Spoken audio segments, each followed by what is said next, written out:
Olá, seja bem-vindo! Nesta nossa videoaula, nós vamos falar sobre o período cosmológico da filosofia grega. Exatamente, isso mesmo, foi o primeiro período da filosofia, o momento de nascimento da filosofia. O objetivo desta nossa videoaula é, então, identificar as características desse período cosmológico, as questões surgidas ali do ponto de vista da filosofia, da investigação filosófica nesse seu, também identificar alguns dos principais representantes do período cosmológico e as teorias aí que foram surgindo e aparecendo nesse começo. Vale lembrar que dos primeiros filósofos só nos restaram alguns fragmentos de pensamento. Não existem teorias completas, obras completas, mas é a partir desses fragmentos aí que a história da filosofia foi identificando os elementos principais e primordiais desse momento, ok? Vamos nessa? Então, o período cosmológico da filosofia grega corresponde mais ou menos aí aos séculos VII e VI a.C., né? É o período da civilização grega chamado de arcaico, né? Depois da saída do período homérico, né? No período arcaico, quando se consolidou o modelo da polis grega, né? Quando o modelo da polis grega foi estabelecido, e a Ágora se tornou ali o centro organizador da vida cultural do mundo grego antigo. Nesse período, então, acontece o nascimento da filosofia, por volta do século VII e VI. Por que esse período é chamado de cosmológico? É porque o tema principal da filosofia girava em torno do chamado princípio unificador do cosmos. E nós já aprendemos aqui o que significa cosmo em grego, né? Universo ordenado. Além da ideia de universo, como a gente tem hoje, é a ideia de ordem, de harmonia, que expressa ali o sentido de cosmos, no mundo grego antigo. Então esse período chama cosmológico porque a preocupação primeira da filosofia era saber o que mantém esse universo ordenado. E a ideia primordial era que, apesar de no universo existirem uma multiplicidade de coisas, uma multiplicidade de elementos, deveria existir ali um elemento que manteria todo o universo ordenado. Esse elemento era chamado pelos gregos de arqué. Então nós podemos dizer que a filosofia nasce tentando entender a arqué do cosmos, o princípio ordenador do universo.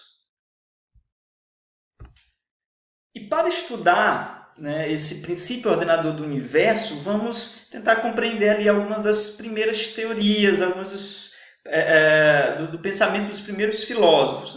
Esses filósofos eles eram chamados de filósofos cosmológicos, filósofos pré-socráticos ou filósofos físicos.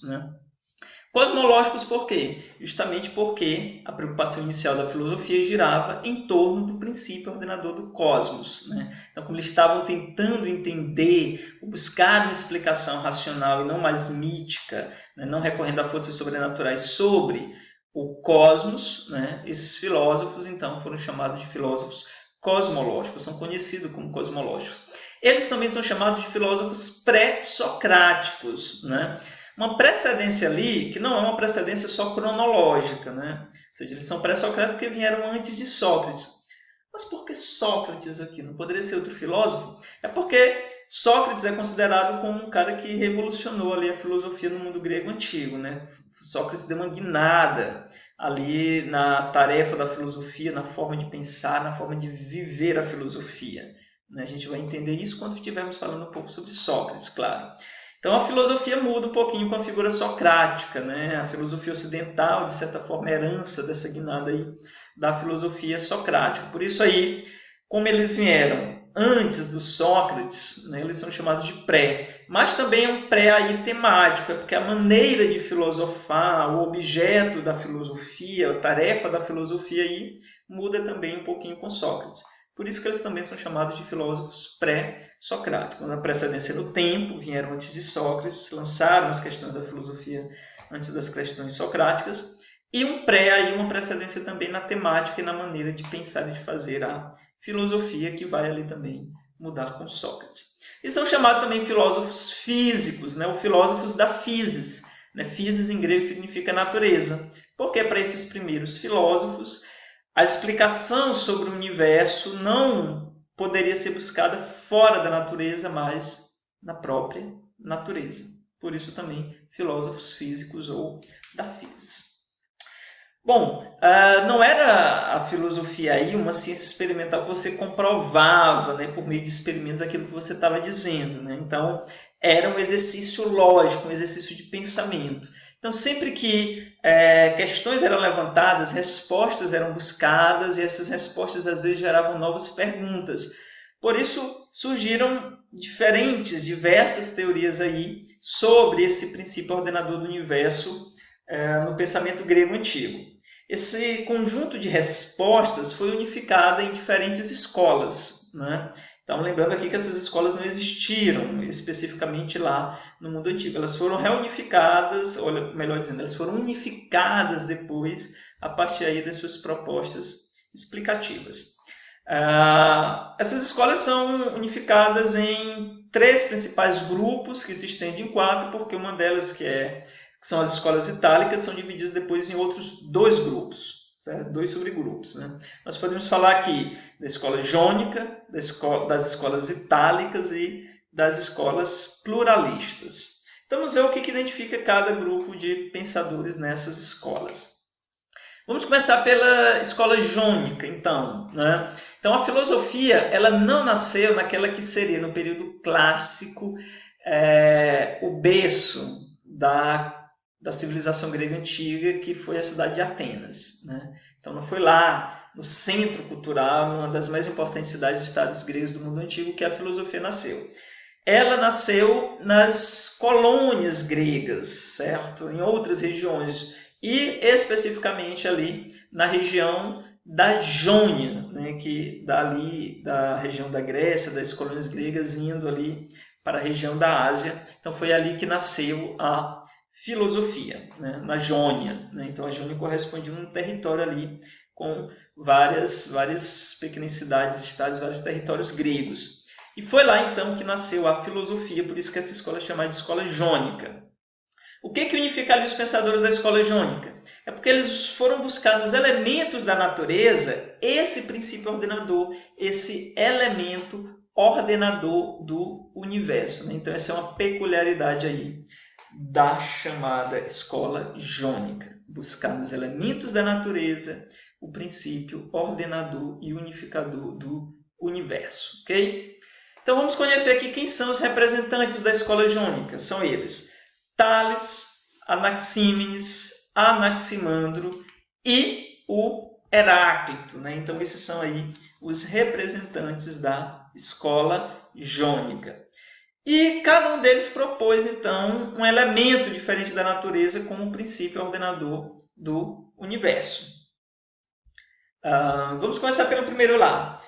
Para Tales de Mileto, o elemento ordenador do universo era a água, né? Então, para Tales, tudo no universo era composto de água, né? Então, a água, quanto mais se condensava, né, mais formava os objetos densos, sólidos da natureza. Quanto mais se solidificava, mais fluía, né, mais formava os elementos mais leves, né, da natureza, de modo que tudo, para Tales, então, era composto de água. A água seria esse elemento que daria unidade e unificação para todos os elementos da natureza.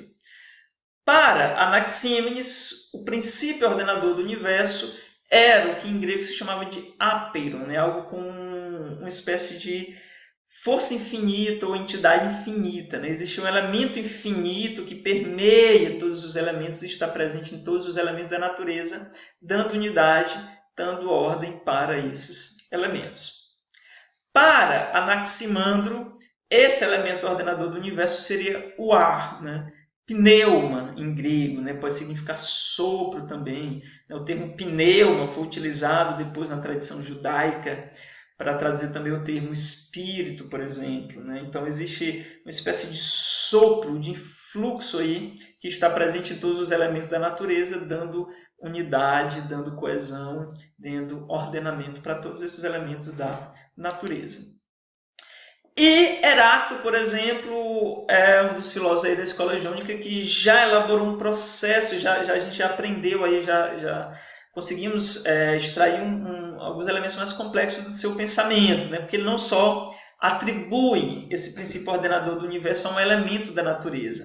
Na verdade, a concepção de Heráclito é que tudo na natureza flui, tudo na natureza muda, né? Então, aquela pergunta primeira da filosofia, que é a pergunta sobre o que é, né? O que é a realidade, o que é real, né? O que são as coisas, Heráclito diria, né? A realidade, as coisas, o mundo é aquilo que está mudando o tempo todo, aquilo que flui o tempo todo, aquilo que está no fluxo contínuo, né? Ou seja, para Heráclito a realidade está mudando o tempo todo, né?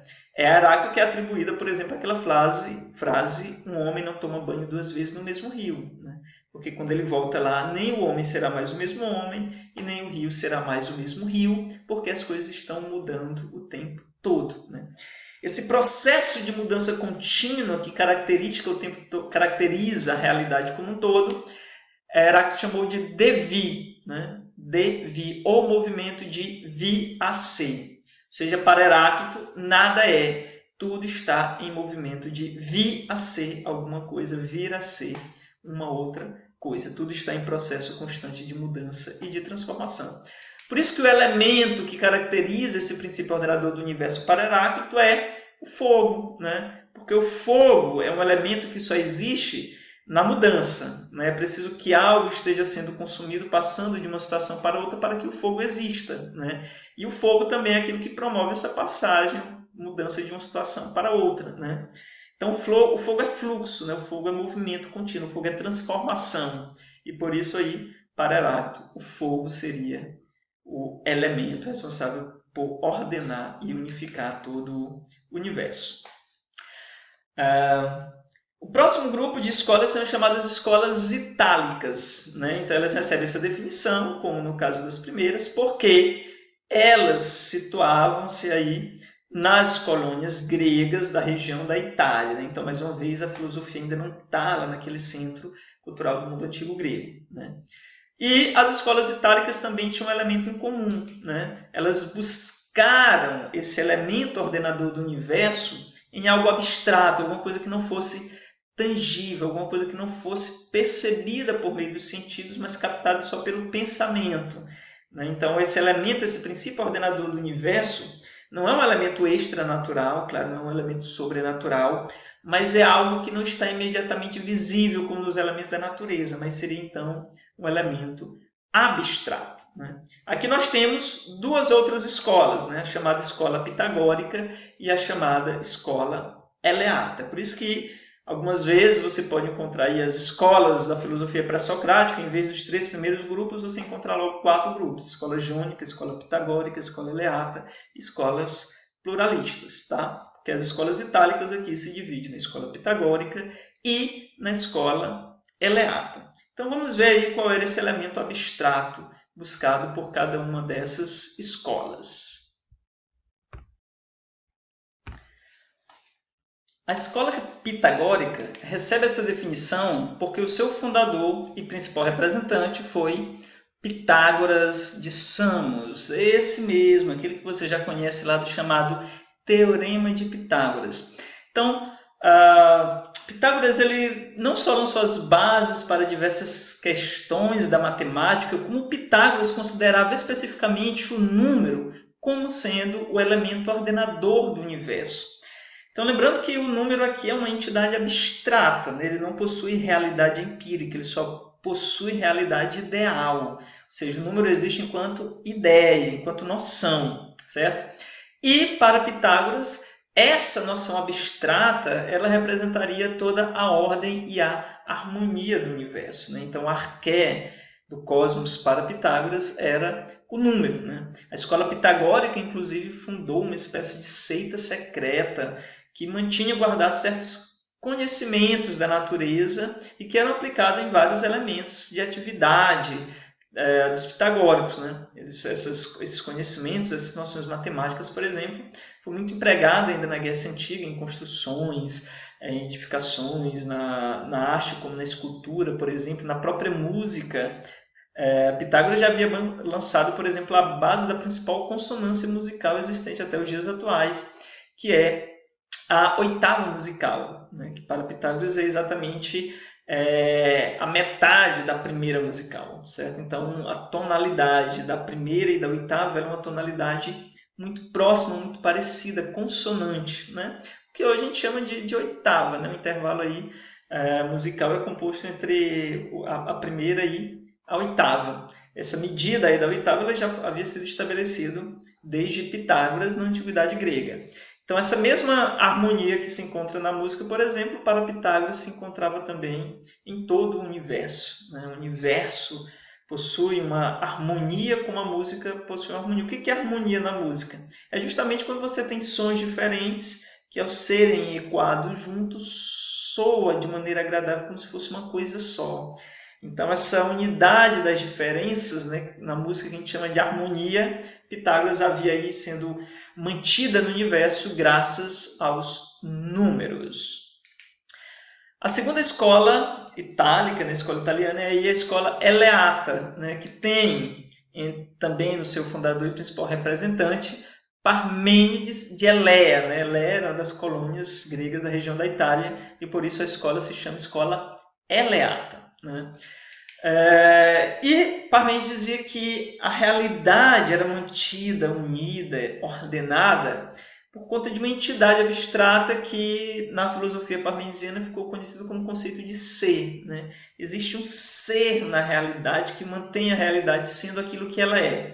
E esse ser, para Parmênides, ele era uno, ele era eterno, ele era imutável, ele não havia sido gerado nem criado, ele simplesmente é. Né? Por isso que o máximo que a gente pode dizer do ser é que o ser é. Sendo uno, ele não é composto de partes, né? Ele é uma unidade indivisa, é uma unidade absoluta de identidade. Né? Ele é eterno, ou seja, ele não nasceu e nem vai morrer, ele não tem um começo nem um fim, ele está fora aí do tempo. E ele é imutável, né? Você não era alguma coisa no passado, era no presente, será uma outra coisa no futuro. Não, ele não muda, ele permanece sempre idêntico a ele mesmo. Né? Então, o que faz com que as coisas sejam o que são, o que torna a realidade aquilo que ela é essa entidade abstrata aí que o Parmênides chamou de ser. E por isso que para Parmênides, por ser abstrato, não uma coisa sensível, ele não poderia ser percebido ou conhecido por meio dos sentidos, mas só por meio do pensamento, do intelecto, porque ser e pensar são a mesma coisa. Os gregos tinham até uma palavrinha para falar tanto da estrutura do ser como da estrutura do pensar, que era o termo logos. Né? Então, o ser é logos e o pensar é logos. Então, é uma coisa só, uma identidade entre ser e pensar. Por isso que o pensamento pode pensar no ser. Embora meus olhos não vejam, meu pensamento pode pensar. Como se eu dissesse mais ou menos, imagine uma pessoa. Né? Então, quando eu olho para essa pessoa, conheço essa pessoa por muito tempo, e eu olho ao longo da vida dela, eu vou percebendo que ela vai mudando muito. Mas o Parmênides diria, olha, o que faz essa pessoa ser o que ela é, não é isso que eu percebo que está mudando o tempo todo. Existe alguma coisa ali que não muda nunca, que é imutável. É isso que faz com que ela seja o que ela é, que ela seja ela. Né? Então, o que faz com que a realidade seja a realidade, o que faz com que o universo seja essa unidade ordenada e de pluralidade de coisas, é justamente esse ser, né? Eterno e imutável. Certo? As próximas escolas são as chamadas escolas pluralistas. Por que essas escolas têm essa definição? Porque elas já buscaram ali na antiguidade unificar, né, algumas explicações que haviam sido dadas nas teorias anteriores, né? Ou seja, buscar uma forma de explicar que tentasse unificar algumas das teorias já dadas pelos primeiros filósofos que vieram antes dele. Por isso que são chamadas escolas pluralistas. Né? Que nós podemos falar da escola atomista e podemos falar também de Empédocles, certo? A escola atomista tem entre um de seus principais representantes o filósofo Demócrito. Né? E por que essa escola chama atomista? Porque Demócrito diria que a realidade é constituída de partes infinitas e indivisíveis chamadas de átomos. Né? Então, o termo grego, átomo, aqui significa literalmente 100 partes. Átomo, né? A significa negação, tomo significa parte. Então, seriam partes, pequenas partes da realidade que seriam elas indivisíveis. Né? E para Demócrito, seriam essas partes indivisíveis que constituiria a pluralidade de coisas no universo. Ou seja, a combinação desses átomos faz com que existam coisas diferentes. E aí por isso que as coisas mudam, nascem, crescem ou padecem porque esses átomos se juntam, esses átomos se separam. Mas esses átomos, eles mesmos, eles seriam imutáveis, né? Ou seja, seriam numa quantidade infinita, certo? Então, olha, a ideia do infinito aí, a ideia